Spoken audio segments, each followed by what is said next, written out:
Only Fools and Horses isn't just a classic British sitcom, it's a cultural phenomenon that had us laughing at Del Boy's schemes and Rodney's misadventures from 1981 to 2003. But what became of the iconic cast after the cameras stopped rolling? From unexpected career paths to personal triumphs and struggles, we're uncovering the lives of David Jason, Nicholas Lyndhurst, Buster Merrifield, and the rest in 2025. Whether you grew up chuckling at Peckham's finest or are discovering the show for the first time, this journey into the cast's real-life stories is packed with nostalgia, surprises, and the truths behind the smiles that made television history. Roger Lloyd Pack was born on February 8, 1944, in Islington, London, and began portraying the character of Trigger in Only Fools and Horses in 1981 at the age of 37. Trigger, the lovable yet dim-witted road sweeper, became an iconic figure in British television, known for his deadpan delivery and the infamous misnaming of Rodney as Dave for over 2 decades. Off-screen, Lloyd Pack was a man of contrasts. Trained at the Royal Academy of Dramatic Art, H.E. RADA, he was deeply intellectual and politically active, even withdrawing support from the Labour Party in favour of left unity. Despite his calm demeanour, he had a reputation for being intensely private and occasionally difficult in interviews. His early life in Islington was marked by modest means, and he often faced ridicule for his appearance and accent, experiences that may have contributed to his reserved nature. Professionally, Lloyd Pack's career was a tapestry of both acclaim and rejection. While he earned up to £100,000 per episode at his peak, his life spiraled into financial ruin. He sued his adoptive parents and business manager in 1989 for misappropriating his trust fund and won a £1.3 million judgment, but declared bankruptcy in 1999. His adult years were marred by legal troubles, depression, and bizarre public appearances. Personal life challenges included strained relationships and a sense of betrayal by those closest to him. Stability was further tested by health issues and the pressures of maintaining a public image. Lloyd Pack passed away on January 16, 2014, at age 69 from pancreatic cancer, leaving an estate valued at around £1.5 million, comprising his property holdings, royalties from iconic TV roles, and investments. His legacy remains entwined with both his on-screen innocence and off-screen intellect, a man whose public gentleness belied a fiercely private and principled life.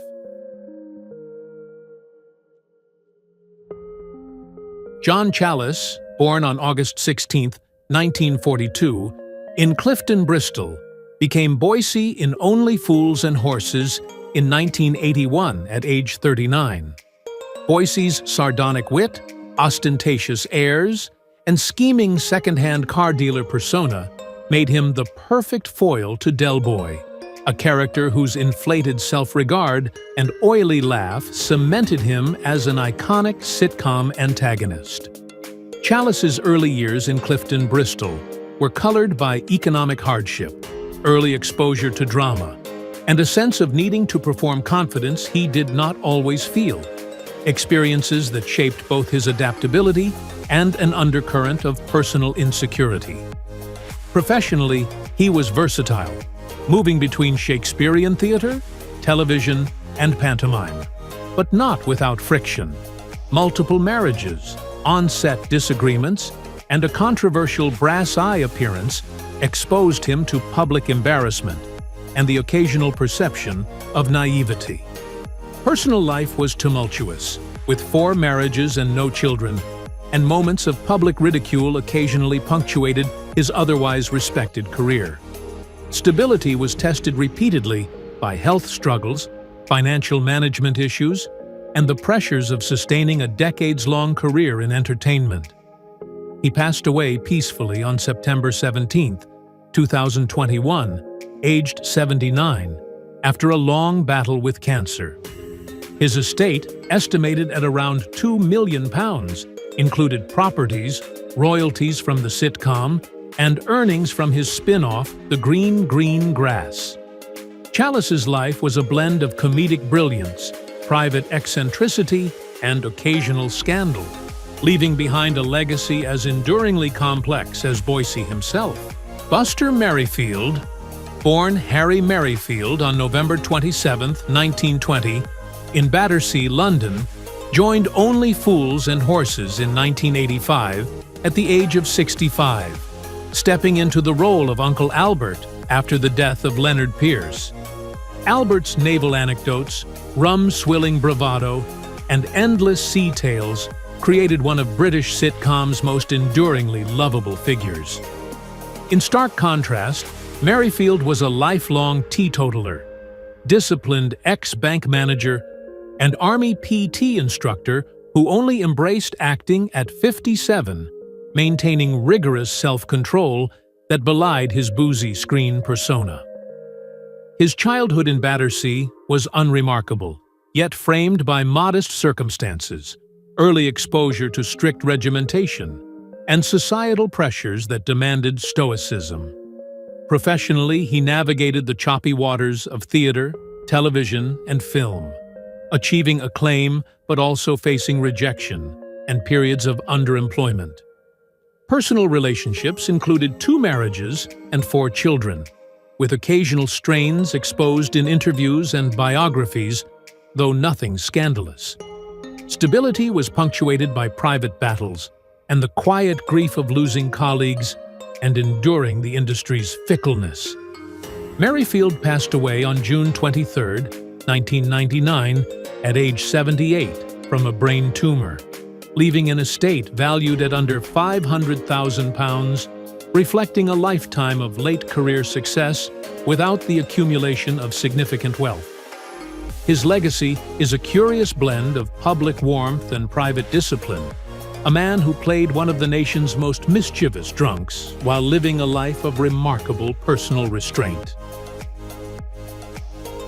Kenneth MacDonald, born November 20, 1950, began playing Mike Fisher, the sometimes shifty but ultimately endearing landlord of the Nag's Head pub, in 1983 at the age of 33.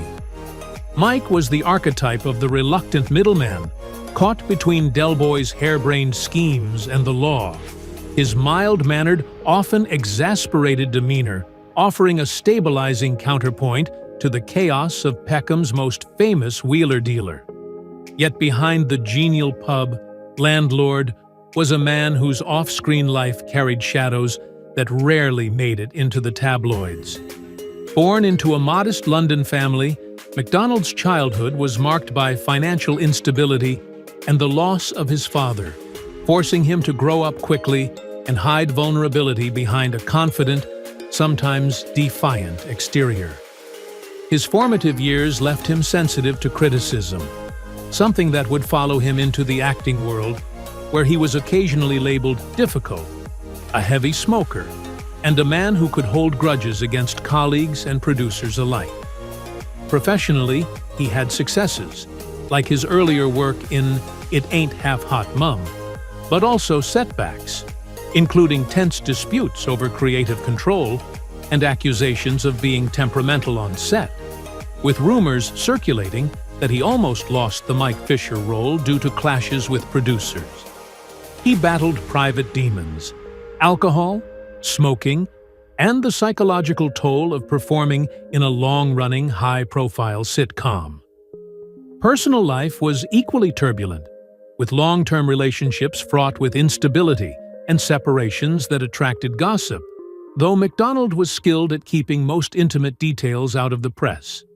His health deteriorated over time, exacerbated by lifestyle habits and stress, culminating in a fatal heart attack on August 5, 2001, at age 50, cutting short a life of both laughter and private struggle. His estate, reportedly under £500,000, reflected years of steady work but no major fortune, leaving behind a legacy of memorable performances and a bittersweet narrative of talent shadowed by personal battles and unfulfilled potential.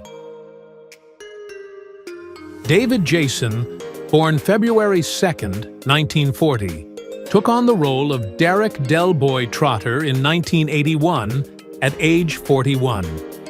Delboy was the quintessential lovable rogue, a wheeler-dealer whose charm, cheeky humor, and relentless optimism masked a life of constant hustling and brushes with financial disaster. He was a man defined by grandiose dreams, flashy gold chains, and catchphrases that became cultural touchstones. Yet underneath that grin was an almost palpable anxiety about failure and social status, making audiences empathize with his flawed humanity. Jason's own childhood was marked by modest means in Edmonton, London, where he grew up in a working-class household and endured teasing and economic hardship, forcing him to hide insecurities behind humor. His career wasn't without turbulence. He faced the pressures of typecasting and was occasionally criticized for being overbearing on set, controlling scripts, and resisting improvisation that clashed with his comedic timing. One of the most dramatic moments of his personal life emerged late in life when he discovered he had a daughter from a brief 1970s relationship, a revelation that made headlines and complicated his otherwise private personal image. Beyond fame, Jason wrestled with the mental load of carrying an iconic character across decades, a burden he often mitigated by retreating into hobbies and writing. He never courted scandal in the tabloids, but off-screen, he was known to be meticulous and sometimes uncompromising, with a perfectionist streak that could strain relationships with co-stars. Knighted in 2005 at 85, Jason remains revered, his net worth estimated at $10 million, reflecting decades of disciplined work, royalties, and investments. His legacy is cemented not just in comedy and television history, but in the duality of a man who embodied boisterous charm while navigating a personal life rife with quiet revelations, private anxieties, and the pressures of maintaining public affection over decades. Nicholas Lyndhurst, born April 20th, 1961, became Rodney Trotter in 1981 at age 20. Rodney was the eternally beleaguered younger brother, the straight man to Delboy's schemes, caught between loyalty and exasperation, embodying awkward charm and intellectual sincerity. His character's innocence and moral compass often clashed with Del's hustle, making him the emotional anchor and a source of comic empathy for the audience. Lyndhurst's early life was shaped by a middle-class upbringing in Emsworth, Hampshire, where he faced familial pressures, social teasing, and the isolation of a young actor balancing education with auditions, experiences that instilled both resilience and a cautious approach to fame. Professionally, he encountered setbacks typical for young actors, including the challenge of emerging from a shadow cast by a dominant co-star and surviving early critical reviews. He has consistently maintained an intensely private personal life, yet tragedy struck when his son Archie died in 2020 from a brain hemorrhage at age 19, a devastating loss that profoundly affected his family life and reinforced his guarded public persona. Despite being part of one of Britain's most beloved sitcoms, at 64, he avoided tabloid attention, rarely engaging with celebrity culture, and quietly accumulated a net worth estimated between £1 to £5 million through careful career choices and residuals. Lyndhurst's story is one of understated resilience, a man who navigated fame without flamboyance, endured personal tragedy in private, and maintained the integrity of his craft while balancing grief, family responsibility, and professional demands, a reflection of the subtle, often unacknowledged burdens behind enduring public success. Patrick Murray was born on December 17, 1956, and took on the role of Mickey Pierce in 1983 at age 27. instantly becoming the archetype of the flashy, self-deluded wheeler-dealer who prided himself on his ostentatious wardrobe and imaginary romantic conquests. Mickey was the character everyone loved to hate. His overblown ego and ridiculous schemes contrasted Del Boy's sharper, street-smart cunning, leaving audiences alternately amused and exasperated. Murray's early life was far from the limelight. Growing up in Greenwich, London, he endured a working-class childhood shadowed by financial strain and frequent bullying, developing a tough exterior that masked deep insecurity and a drive to be noticed. His career after Only Fools and Horses was turbulent. Despite the sitcom's massive success, Murray never fully capitalized on fame. He reportedly had moments of friction with cast members over lines and on-set behavior, and struggled with typecasting that relegated him to minor roles or commercial work. Personal challenges compounded professional ones. His health has been fragile, battling chronic obstructive pulmonary disease and undergoing lung surgery in 2022, a struggle that starkly contrasted with the bravado of Mickey Pierce. His private life has been quietly complex. Marrying Anong Murray in 2016, he maintained a low-profile domestic life while continuing to grapple with health setbacks. Financially, at 68, Murray never amassed great wealth. After decades in showbiz, his net worth remains modest, reflecting part-time work, health expenses, and a lifestyle far from the flamboyance of his on-screen persona.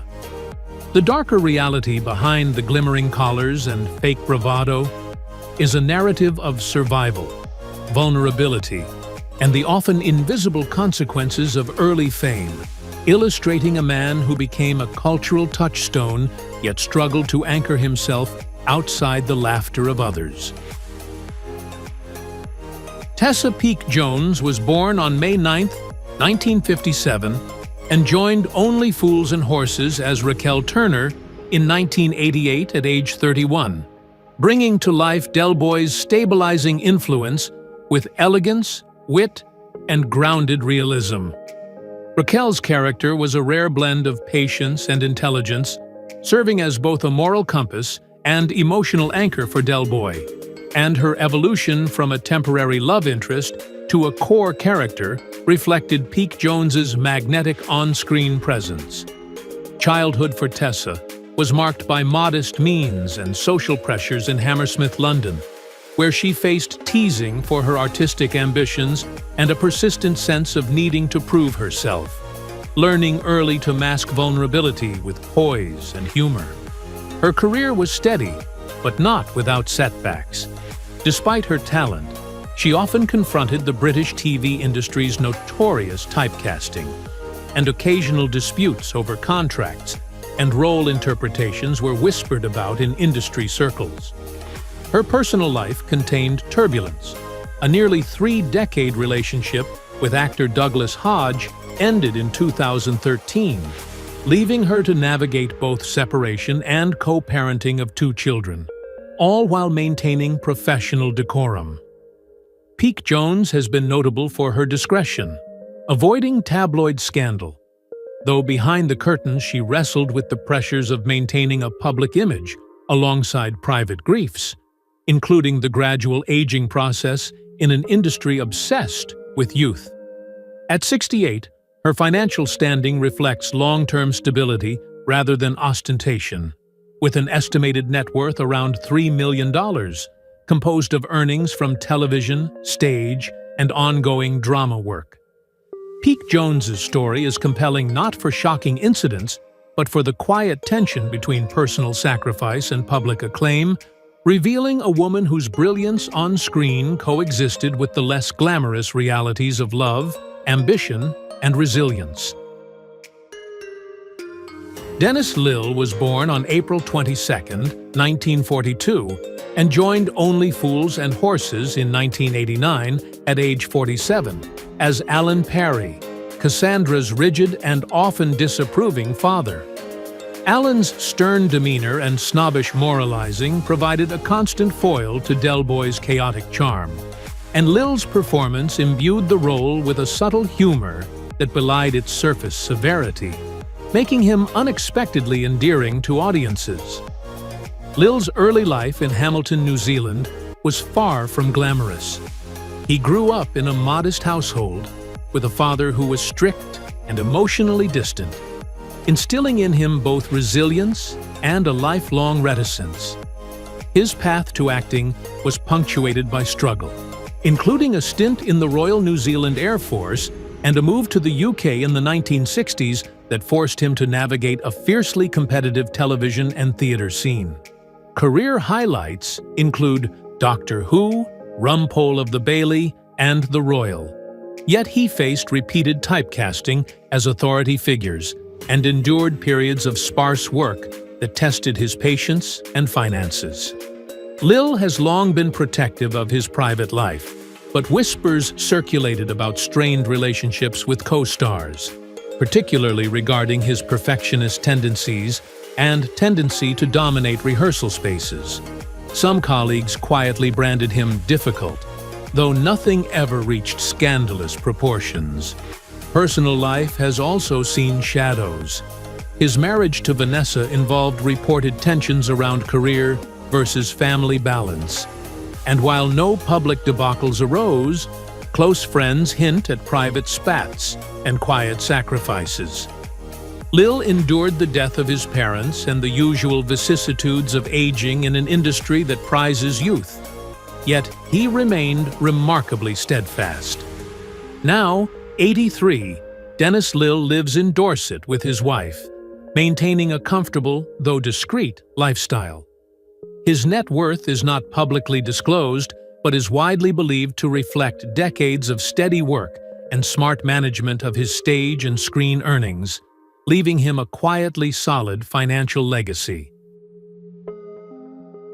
Leonard Pierce, born October 31, 1915, took on the role of Grandad in 1981 at the age of 66, instantly becoming the Trotter family's sardonic yet lovable elder, whose sleepy, world-weary charm masked a sharp wit. On-screen, Grandad's drowsy demeanor, dry humor, and occasional mischievousness provided not only comic relief but also emotional depth, acting as a foil to Del Boy's schemes and offering viewers a sense of generational continuity and warmth. Pierce's own life mirrored a world of contrasts. Born into working-class London, he endured a childhood of scarcity, ridicule, and the constant need to appear strong in the face of adversity, shaping the stoicism and subtle humor that would define his acting. His career, which included RADA training and decades of stage work, was punctuated by extraordinary experiences, such as a theater tour in Nazi Germany, where he once encountered Hitler and later confessed lingering regret for not acting against him. Despite professional accomplishments, Pierce battled personal demons. Heavy smoking, hypertension, and alcohol dependency all contributed to declining health. While he was beloved on screen, off-screen tensions existed, with co-stars sometimes noting his occasional moodiness and struggles to maintain a steady work-life balance. Pierce's health crises became evident during filming, culminating in his sudden death from a heart attack on December 15, 1984 at age 69, shocking colleagues and fans alike. Personal relationships were difficult to trace, but he reportedly faced estrangements and the challenges of maintaining connections amidst career pressures. His estate, modest at under £40,000, belied the wealth of experience and historical significance he amassed, leaving a legacy that combined comedic genius with a life tempered by the shadows of loss, illness, and personal struggle. A poignant reminder that the man behind Grandad bore a depth far beyond what the sitcom allowed viewers to see.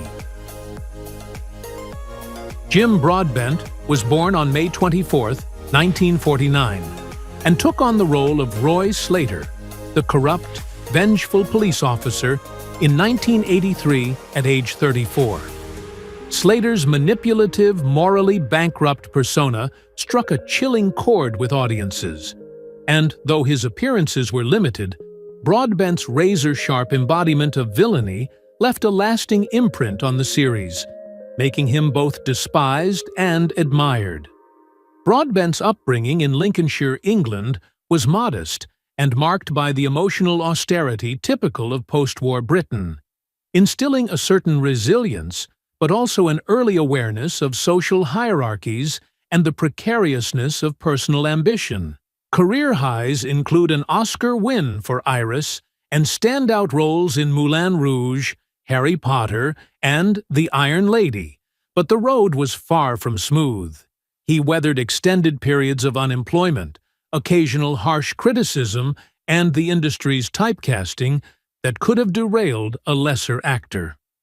While he maintains a reputation for humility, whispers persist about moments of friction with co-stars and directors, including disagreements over interpretation and method, though Broadbent's meticulous attention to craft generally prevented these from escalating into public scandal. His personal life reflects similar discretion, but close acquaintances recount early challenges with balancing family commitments and the unpredictability of an actor's schedule, which once led to rumors of marital strain, though nothing was ever confirmed publicly. He faced the quiet grief of losing close family members and the pressures of aging in an unforgiving industry. Yet Broadbent's personal stability and low-profile resilience helped him endure. Now 76, he lives a relatively private life in Lincolnshire with his wife, prioritizing character roles over blockbuster fame, and his net worth is estimated at $5 million, a reflection not of ostentation, but of a careful career built on skill, consistency, and strategic role selection, proving that understated dedication can yield both artistic respect and financial security. Roy Heather, born May 20, 1935, made his debut as Sid, the gruff and no-nonsense cafe owner, in 1982 at the age of 47, bringing to Only Fools and Horses a grounded, authentic working-class presence that balanced the high energy of Del Boy and the Trotter clan. Sid was unflinching, sarcastic, and blunt, serving as a stabilizing force in a world of scams and haphazard plans, and Heather's performance lent credibility and subtle humor to what could otherwise have been a one-dimensional role. Off-screen, Heather's life was shaped by a complex mix of service and resilience.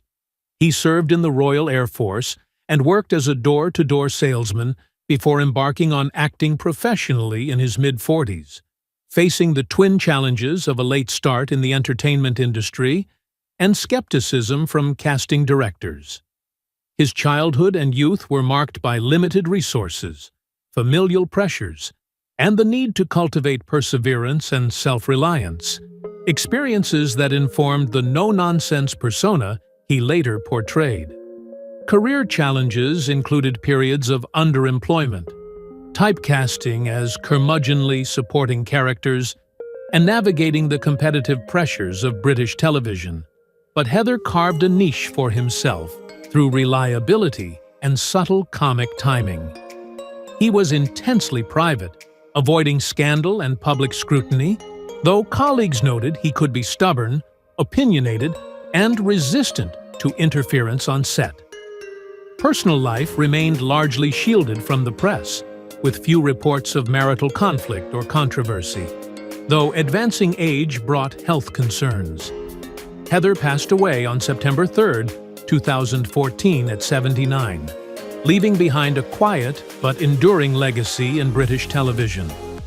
His net worth was modest, reflecting a career of steady character work rather than celebrity accumulation.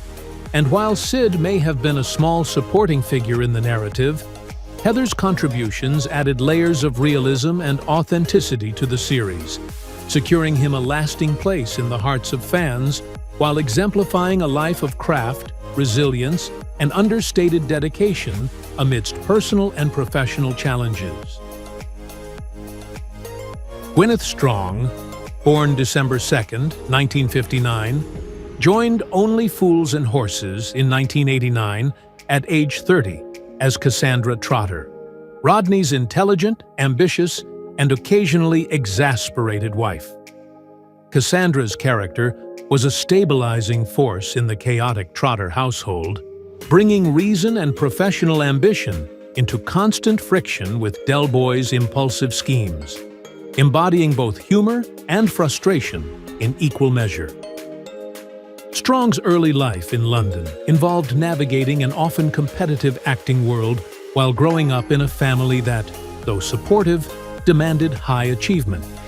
She experienced the quiet pressures of performing, social comparison, and the challenge of concealing insecurities to succeed in a rigorous industry.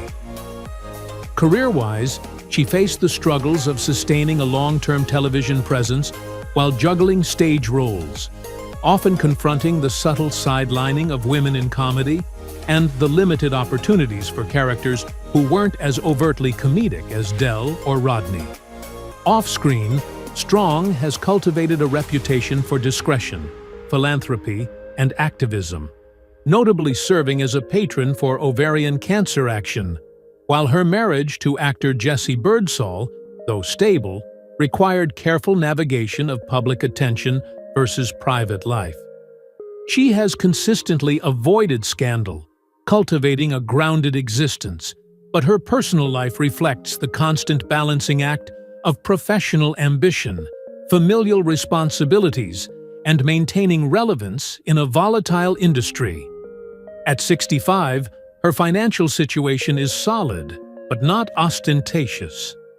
Her estimated net worth of around £1 million is built from decades of television, theater, and film work, reflecting steady employment rather than headline-grabbing ventures.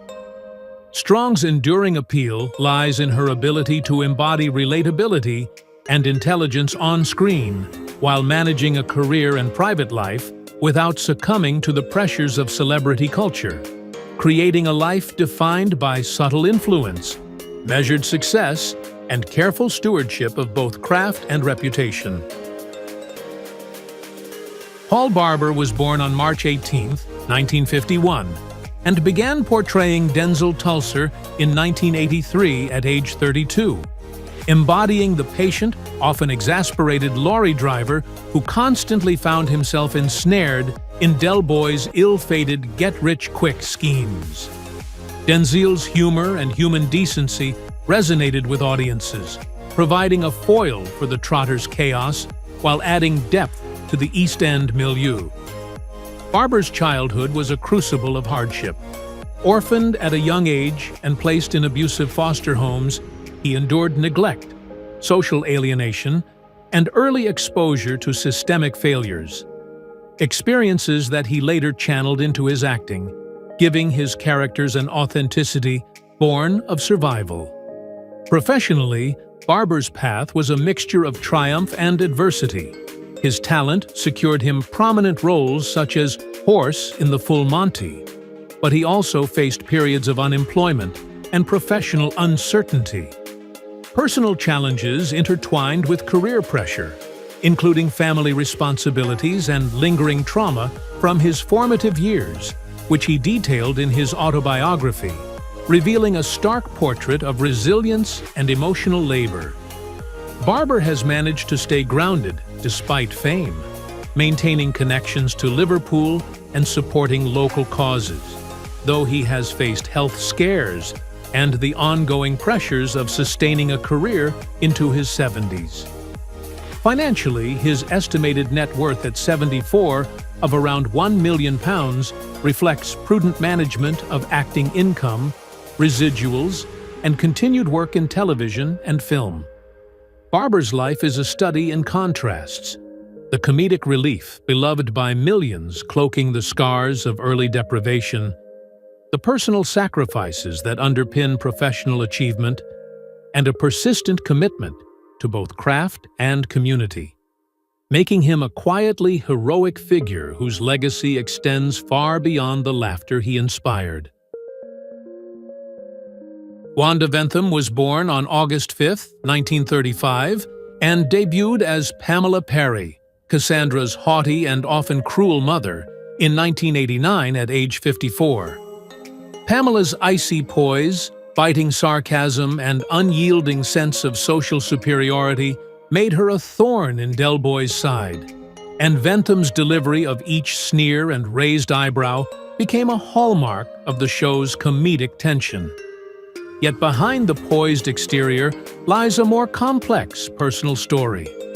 Raised in Brighton during the war years, Wanda faced emotional scarcity and the harshness of a family where ambition was stifled by societal expectation.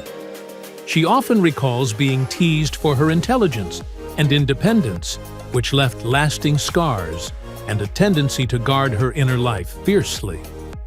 Her career, spanning Doctor Who, UFO, and Holby City, was punctuated by both acclaim and frustration. Industry gossip hints at clashes with producers over creative decisions and rumored coldness toward younger cast members. And while nothing overtly scandalous, her reputation for being formidable to work with occasionally led to missed roles.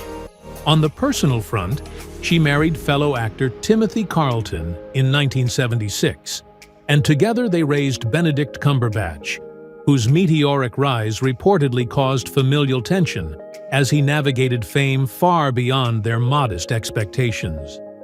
Despite decades in the limelight, she carefully avoided scandal and tabloid drama. Yet insiders note that her marriage included bouts of disagreement over career priorities and household control. At 90, Ventham continues to relish privacy, living in England, and her net worth is estimated between $10 to $20 million, a combination of her own extensive acting career and her son's high-profile earnings, demonstrating how sustained professionalism and careful stewardship can translate into both cultural and financial capital. Thank you for joining us on this nostalgic journey through classic television history. If you enjoyed learning about the cast of Only Fools and Horses and where they are now, don't forget to give this video a thumbs up. Subscribe for more vintage Hollywood retrospectives and share your thoughts in the comments below. We love hearing your memories and suggestions, so let us know which TV show or movie cast you'd like us to feature next.